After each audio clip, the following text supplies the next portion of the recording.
I'm Samantha Kaufman. I'm a professional certified intimacy director with Intimacy Directors International and Intimacy Directors and Coordinators. What does an intimacy director do? So intimacy directors are for live performance, so like theater, and intimacy coordinators are for screen, so film and television. Intimacy covers a wide range of moments that have heightened emotionality that either have contact and sometimes don't have any physical contact. So intimacy directors and intimacy coordinators, IDs and ICs, they come in and they set and work under two umbrellas, the umbrella of advocacy and the umbrella of artistry. The advocacy makes sure that everyone is informed and can vocalize their boundaries, and through the process of vocalizing boundaries and getting information, they give their informed consent so that they can then sail their way through the production. The artistry comes in and they enhance those moments of intimacy, meaning if two people kiss and you just have them organically kiss, you cannot control the storytelling that you are about to do. And they might kiss beautifully, but if they're kissing beautifully, why not take it one more step farther with someone whose specialty is to see intimacy and intimate interactions between two people and know how to tweak and add flourishes and all of this to help and enhance that moment of artistic creativity to serve the story. So that is what an intimacy director does in the broad spectrum. It is an important job because when you bring in an intimacy coordinator or an intimacy director, you are freeing up space for everybody else involved to take care of whatever their job is. Meaning, an intimacy coordinator and an intimacy director, our only power is the power of safety. But we also are specialists in our field of what we do. If you want to have a fight scene look really good, you bring in a fight director. An intimacy director is the same thing. Of course you can do intimacy without an ID or an IC. But then that puts a burden on everybody involved to make sure that they are setting up boundaries. They are talking through the consent of the actions. They're doing double checks on the story and how they're communicating that, which takes away the space for them to do their own jobs. If an actor is worried about the other actor's boundaries and whether or not they're being crossed, they don't have all of that capacity and energy to act. But if you take that burden off and give it to the intimacy coordinator or intimacy director, whose job is, under advocacy, to make sure boundaries are set up and consent is 100% given, everyone else has more space to do their work. And they're better stories. Intimacy directors and intimacy coordinators make better stories. Describe how the intimacy coordinator works with actors and directors or the camera crew. So ICs work in pre-production, production, and post-production. In pre-production, they are the people who talk with the director and clarify what story they want to tell. And then they offer up sometimes in certain situations what actions could be taken to make that happen. Or if the director has a vision, the intimacy coordinator makes sure that that is attainable and works out the logistics about how that's attainable. If they if the director is sometimes unsure of how to do it, they can sometimes tap into an intimacy coordinator's specialty and breadth of knowledge, and they can help and give ways of how to attain whatever storytelling element that they're looking for. That intimacy director or intimacy coordinator takes that and then contacts all of the actors involved, and they give them the rundown about what's the story, what are the actions, how we're going to do it, what it'll look like on camera, all of these things. They give them all of the information so that the actors can then give informed consent. If everything's consensual, pre-production in that step is relatively done. If there is an actor that has a hiccup, something that perhaps they aren't giving their consent on, the intimacy coordinator then goes back to the director and is the middleman who serves to make sure that the vision of the director is accomplished, but also the actors and the performers in that moment still can give their consent.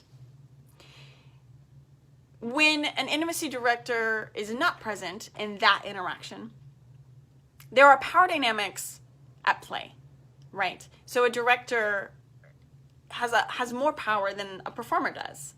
And in that interaction, sometimes the performers are not given the space, the room, to give their consent to a director or feel like they have to say yes and they have to give their consent, even though in some situations they would not have normally. This is where the intimacy coordinator in this interaction is crucial. Because they are a third party in this interaction and because it is literally their job, it helps mitigate that power dynamic.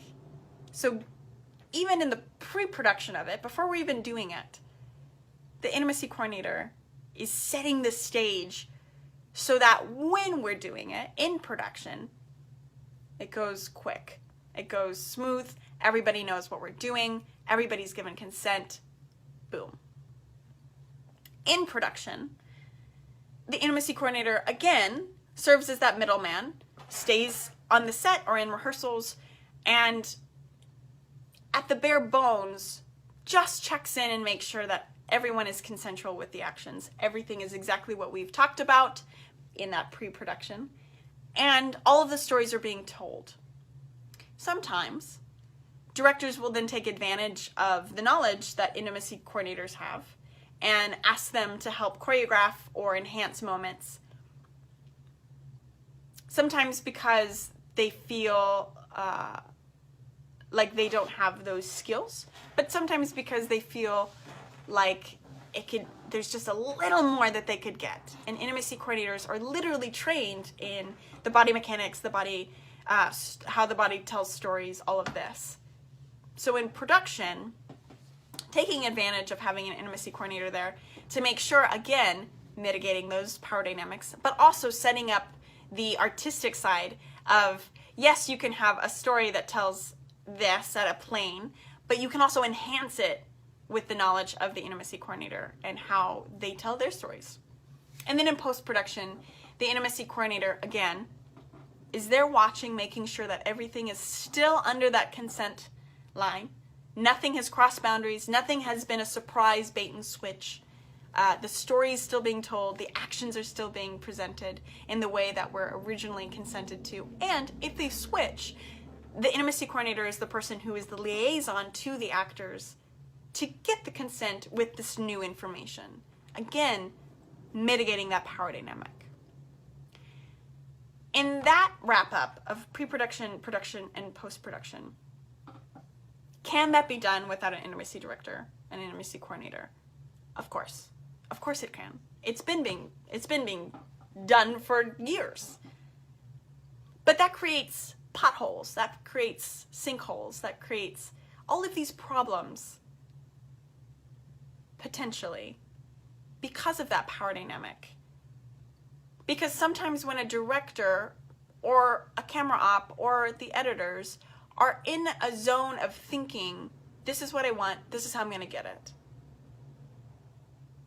they will sometimes forget to take that extra step of asking for consent, for making sure, double checking that that story is the one that they want to tell. And that's where the problem lies. Assume you're filming a scene with nudity or sexual activity and you don't have an intimacy director. What should you do?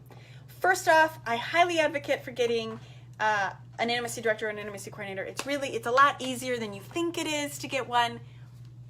but let's assume that you don't. Remember that they do the two things, advocacy and artistry, that you now have to do if you don't have an ID or an IC. But make sure that everyone involved in the production is informed. They're informed of what the story is, how you're telling the story, what actions are supporting that story, and how you're doing those actions. When you give the information to everyone involved, you are then able to get informed consent back from them. Which means you need to go and get informed consent from every single person involved in the production. Make sure that when you get the informed consent, you are not doing it under a power dynamic that is higher than the person who is giving the consent. Meaning, if a director is the one going to get the consent from an actor, the actor has less power in that moment, right? This power dynamic is skewed. So make sure that there is an avenue for which the person giving the consent can check in about any boundaries that they may have about the actions that are happening, and B, it is giving that information to someone who does not have a power dynamic over them. Also make sure that the artistry is very specific, meaning it's not that we're telling the story of two people kissing, it's that we're telling the story of two people who are kissing in the airport who have not seen each other for so long, and this is how they're gonna kiss, and with this intensity, and with this action, and this is how the faces are gonna turn, and it's super specific about how they're gonna do that, right? It is not enough to just generalize a moment of intimacy. You have to also get very specific about how you are communicating that, which is a lot. So that is what I have to say about if you don't have an ID or an IC. Lean really heavy into the artistry over here, and lean really heavy into the advocacy. Don't skip that step. Or hire an intimacy director and intimacy coordinator.